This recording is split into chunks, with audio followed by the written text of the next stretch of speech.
fie. Embe ma no monda fie. Mo ya de pa ya me hia mo. E mo adwuma pa mo ya re nko so. Ene ya die kuru mo be ba be pa ya. Medo for me mo akwaba edubatu ma G8 eso. There were all the social media platforms no so bet me follow you no like no share no subscribing. And then asemwanwa esi e wo Amenfi West. Ukopie mu e wo hono de ane de emmepu na wo free alata memu abegu Ghana wo de be sibra aye omadwuma ebi akopie mu wo hono na me no ka say de yade a eye district assembly e wo hono abomodin akwakodwiri one dan entabodan a wabobo a wogum ni nyina agu etene se tuan wo tuom na wo chemu anacha se won si won kwan se mo wontena oman no mu na mom ne e wo pene se adwuma wode asi wani so a wo ye no de entwa yie kra na bra wabubu edan no eye maamefo a wo no bi di wonsam etudwa no wo chemu anacha se wokum mu a wo no omote de kame aye se eye maba wo ye boba sibra nchen en wo ponya sika ede ba wo kwasai wo sika ede wo enu nti won hwe wo mampo a wo de wo mo ekọ sukuu no yentie eye maamefo no enu masam no emra fie embe ma no monda fie mo ya de pa ya me hia mo e mo adwuma pa mo ya re nko so ene ya die kuru mo be ba be pa ya omo chop money na omo de kwadala omo mba fie omo mba fie da omo ba da wa ma de achi omo yi chop money ya da mo ase pa no mo adwuma pa mo ba ya abo aye ene da mo so for ba kure yi mu wo baba ya kura na onim ye no sisi enkwala na hwia bi opie na dwokura wo hwia na wohunu obaba abusa no kwaba onim ba bi ohye kiso ohwia mo ana mrante nso aba owa na yire enso ankwa na yire njan obekwa kodi Ashawò tuaka ni na ntokwa si muntira momma na kura ne ntise enti so mo abepie so sese ya momma mo nyina ango na Ghana anfa no ho ni kura ba me ka me na ya bo ho so wani aje for the buyer waja me dia no ba me ka bo ho me ni age se me kuru sa ba me ho me ka me na ya bo ho ya mani nti ya mani da achi hia papa wala 11 years no omukọ school no omukọ galam say by force de ba omukọ no no nte hia ya mani da achi na me de bibia hia me bia me so me ne mo ya adwen da bia momra me body aka me anka every week bia momra ekunu mu nda fie mbe ma no sole a wale jae bebre aba ena momo so nti e mu bebre mumboa e no mu nyina mfiri kurom ha utie eye maamefo nsam a wo kan san na wo hu no fafa comment section na se e fa ma me na me nkenkan emfa mo na kam ya se awraho eyie pa esan se ebimu etu kwan ekọ amahodo so ede wonsa woni padua wo hwedie ekoye adwuma pesika esan se yesi ye yu baabi akọ baabi esa kro ye na enu nti ye ntena fa ko anji wani mguase na wo firi wo man mu aba man Ghana mu dia na ne enya wonsa na ade be ye adwuma na emom wakosua kuma na wo beton ama manfo atop na wo kire mu dia ne na Amenfi West maya wo ho no mo kire mo amabunu mpo mo nya mfie eye du baako eye du nan ni du num ko ye gold adwuma ibie no wonya kakra wa de ba wo betimi dia support om hu school no da bi no wo de akwa gu eye ba sibra yi ho me kire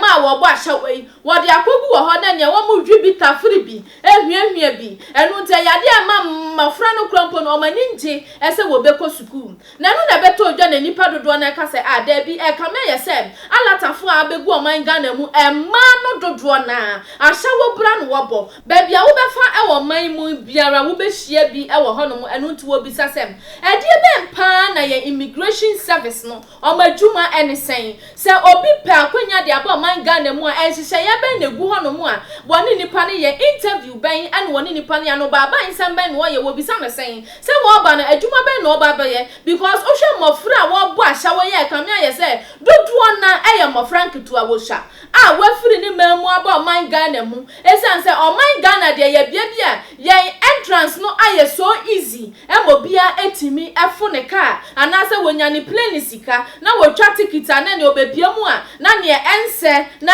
emfata na wo ye na enu na district no e trese wei ayade a wompene ema ne nkoso ewo Amenfi West ho esanse nansen eniema bebre na ekoso ho no mu a ene enye se na yankwa na memunu ne wo mu da odabi le mama ni obekọ wi ena joto na nsanwe wo hwibia nkasa ene manten ho wuntimi ntena ho se ho no wasi ufie pa de ne wasama yawre ho eno ane se won heli smells ahodo edigu mu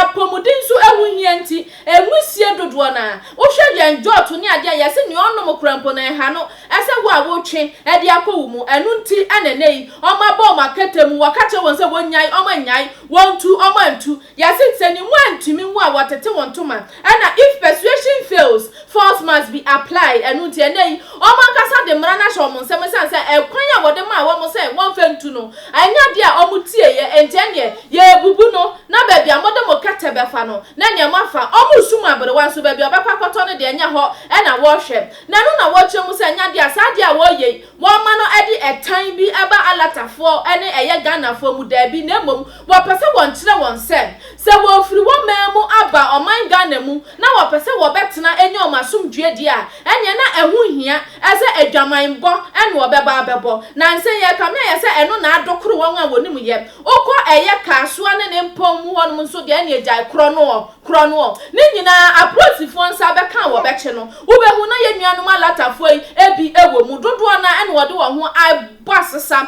dodo na wo de wo ho ahya kro no se mu chese ne ma nsem fata nko an wo baba ye nuti wo se eyade ase wo medane suban papa edi ewo man Ghana mu dia na ne wo befa wo niema asanso akọ mkuro mu back wei eye ni jesem an say asi ewo Amenfi West ema ewo ho omani age ye no bo se age wo mani kire mu se ene wakum mu ho atowom ene wo betimi anu aduane mo omukum mu adi omukum mu benye sika mo musika ayomuti sanso no wo ba betina fie ene o mabọ nkomo aboa mo matete mofra no na nansan de na aka o mo nko an o mo ye wusu akire hwan wo kan wasam ade akire hwan wo kan po be men no ne sotoro na di mayam no de abọ ebro na osefata no de amaw esanse wakonya bofra kituo bi a wotena ne so na ochi ne de ane na jaye driver to bu asitwimi wo na ama ne fele won so de wa ye oba tan wakoye adwuma apre galamse yi wakwa so abie entu beba no abre ma fransu su de hawo afi na wo benya ho ababa wo na manya 360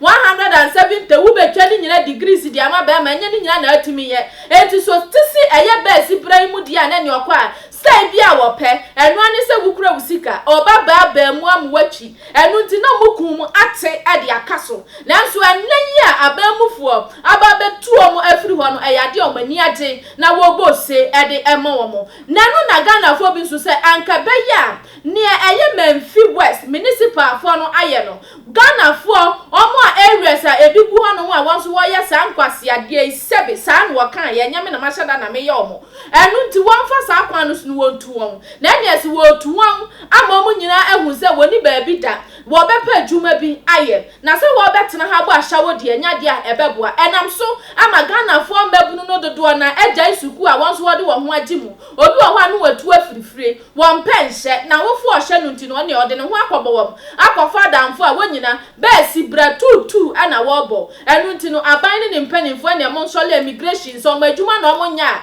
na mo hwe no mo nya madwuma yie na nsa obi beba eye oman Ghana mu awofiri alata ho no na ne o mabisa no ne antia ne gina sen ye nya suku na oba be ye de a na ne wonya mfie eye aduonu 20 years na ne moro ye mo o ma ne kwan e ma no emma ye de ensem ye ni bedi ensem wo ye chi na ne befrim beba bia no ahifa na omukọ wo kuro mu back anaza wo relocate akotena he ni nyina ye beba ba so mo e wo ye fidi kase so ye wo other social media platform no so follow ye na like na share media any Empress Ann emema nyina ketwe ba kope ye besan ahia bi macro Ahaye Isaac Nana Obiri Yeboah Enterprise. Ye de kunga papa nkwane ye dele. Se ope kunga papa abla Isaac Nana Obiri Yeboah Enterprise. Ye wa kunga bia wa ha kunga bia ope bia. Egypt ekunga, Germany ekunga, Italy ekunga, ekunga bia de bia onim se ye kunga papa no e na Isaac Nana Obiri Yeboah o dele with. Ofia kunga misimu. Na wangasa ofia kunga we Egypt enye China de ni. Eye Egypt akunga. Odi hwe bia no kwa se de bia ne tie e bia papa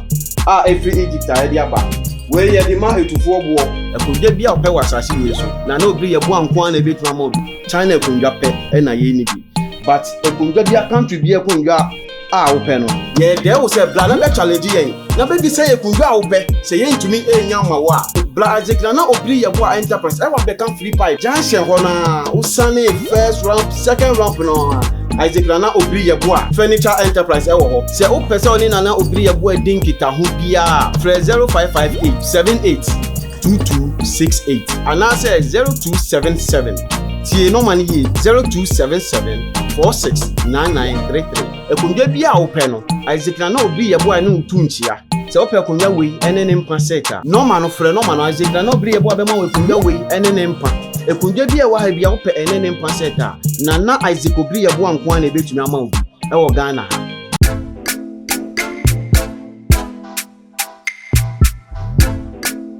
My God. Nyanya yo dey. Milia. Omo bumi. Wa mu na bu. Be bring na ye kwa. Okay. Sense aso mtoma no omo san to omo bi fufuro. Ma boka hunu. Omo dey aduma di. Omo dey dimi. Na so wa so ode. Oh, Milia. Me no wa father for so many years. You catch us so here bibia. Bo mama ni e na me die ni huma. Asase. Woni Saladin Company Limited. I want Sassy, I want Ghana have a beer. In Sassy, they want to appetit Ghana. I want Sassy, I want Jerusalem, that is a bear fiena. Sansuna Akatapo, I will Pokwasi, Sans Otumasi near Dodoa, and Dentra, a Kaswa, assassin litigation free, Luniverse, to copy anyone. Then get the one crown and say, Ukutaka. Now they pass us. I'm sure car no one, no one car. Oh, you don't mean it, then some gas in the Major Sassy. Oh, I don't know them. Oh, Milia. Oh, many other parts of my come down one part of the part of my consultation. In the light of His word,